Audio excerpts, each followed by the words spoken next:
Hi guys, welcome to Math Genius Marlica Sport Game. Nandito po ngayon ang mga kabataan. Sila po ay naglalaro ng Math Genius Marlica. Tingnan po natin guys kung sinong mananalo sa kanila.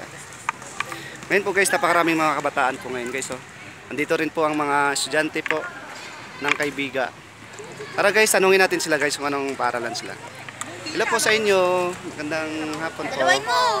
Anong school po kayo? Kaibiga High School po. Ngayon po nakikita nyo naman po yung laro na Math Genius Marlica po. Ito po yung laro ng matematika. Ikaw po sis, anong masasabi mo po sa larong ito? Nakaka-enjoy po siyang laruin, tapos ano po, masaya po.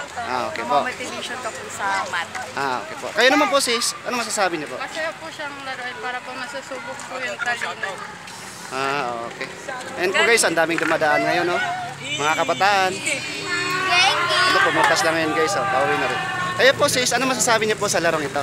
Okay lang po. Parang nakakaano din po siya. Okay guys, doon tayo ngayon guys sa laro. Tingnan natin guys kung sinong mananalo sa kanila. Sobrang saya po ngayon ng mga kabataan kasi kakaroon sila ng panibagong laro. Panalo ka na. Ay, panalo na ako. Panalo na naman siya. Okay, panalo na naman siya. Guys, napakaganda ng namit na tingnan guys. Napaka-presentable. Yes. Tingnan natin guys kung sinong mananalo sa kanila. Nagbato-bato pick po sila. Yung huling kumuha ng Jolene, siya po tatanghaling panalo. Kailangan nila dito ng diskarte, strategy, technique, pattern para manalo sa laro.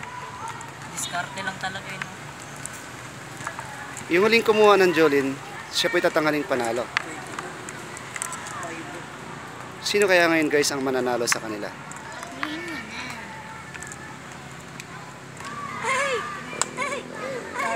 Ayun,